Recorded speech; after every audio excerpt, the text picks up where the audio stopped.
Usai ditetapkan tersangka oleh KPK beberapa waktu lalu, Sekjen PDIP Hasto Kristianto resmi mengajukan gugatan pra-peradilan ke Pengadilan Negeri Jakarta Selatan. Sidang perdana akan digelar 21 Januari pekan depan. Januari 2025, Pengadilan Negeri Jakarta Selatan telah menerima permohonan pra-peradilan dari pemohon Hasto Kristianto dan diregister dengan nomor perkara 5 Putra 2025 Jakarta Selatan. Sekjen PDIP Hasto Kristianto akhirnya resmi mengajukan gugatan pra-peradilan buntut dijadikannya sebagai tersangka oleh Komisi Pemberantasan Korupsi KPK terkait kasus buronnya Harun Masiku dan dugaan perintangan penyidikan. Gugatan pra-peradilan itu diajukan Hasto ke Pengadilan Negeri Jakarta Selatan pada Jumat 10 Januari 2025. Hal tersebut juga dibenarkan Humas Pengadilan Negeri Jakarta Selatan, Jumianto, yang sekaligus akan menjadi hakim tunggal dalam sidang gugatan pra-peradilan yang perdana digelar pada Selasa 21 Januari pekan depan. Karena ini adalah persoalan hukum, pastinya KPK punya persepsi tersendiri dan mereka menyatakan mereka punya alat bukti yang sahih sehingga memiliki keberanian untuk menetapkan Hasto Kristianto, Sekjen PDIP itu sebagai tersangka.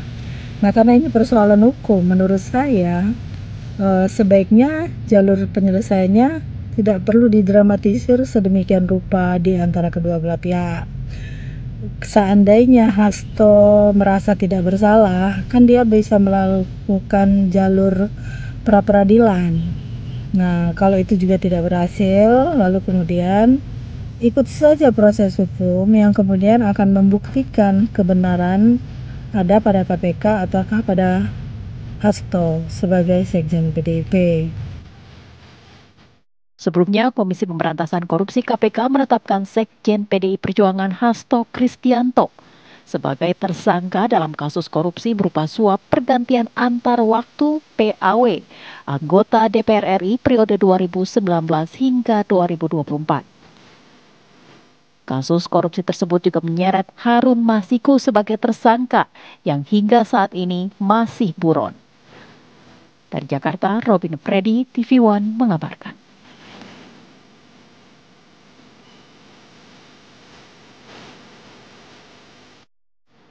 PDI Perjuangan hingga saat ini belum membicarakan seputar pergantian sekjen partai terkait pemeriksaan Hasto Kristianto oleh Komisi Pemberantasan Korupsi. Terkait struktur dan pengurus partai, semua akan diputuskan pada Kongres PDIP yang akan digelar pada bulan April mendatang.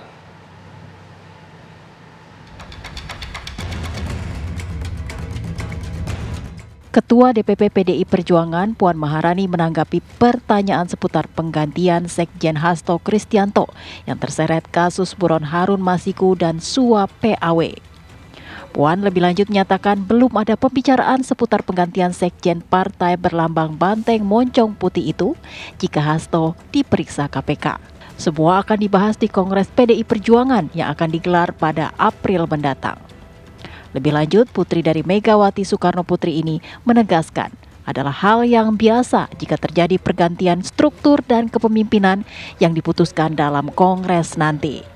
Sampai saat ini, PDIP masih menjunjung tinggi asas praduga tak bersalah atas kasus yang menjerat Hasto dalam pusaran kasus buronnya Harun Masiku terkait dugaan suap pergantian antar waktu atau PAW. Ya, kongres setiap proses kongres di setiap partai politik itu kan biasa kalau kemudian terjadi pergantian di struktur di partainya. Jadi itu kan nanti kita lihat di bulan April insya Allah PDI Perjuangan akan melaksanakan kongresnya. Proses tertinggi dari proses internal suatu partai, bukan hanya PDI Perjuangan. Jadi kami meyakini bahwa semuanya akan saling menghormati dan menghargai bahwa proses di semua partai itu akan dijalani di internal partainya tersebut. Puan tadi kata nanti kalau kemudian Mas Hasto dipanggil KPK, lalu kemudian mekanisme berjalannya partai nanti akan dijalankan oleh siapa? Ada penggantinya nggak, Mbak? Ya kita lihat dulu apa yang akan terjadi. Kita praduga tak bersalah dulu. Mbak Puan terkait karena Pak Hasto tersangka jadinya Bu Ketum harus mundur. Nah ini berarti kan nggak ada kayak gitu ya Mbak? Ya kita jangan berandai-andai, kita saling menghargai dan menghormati proses internal yang ada di suatu partai. Jadi ya kita ikuti proses yang ada di partai PDI Perjuangan, prosesnya itu untuk internal adanya di Kongres, ya jadi nanti kita ikuti Kongres itu akan berjalan seperti apa, dan Kongres itu masih bulan April yang akan datang. Tim TV One mengabarkan.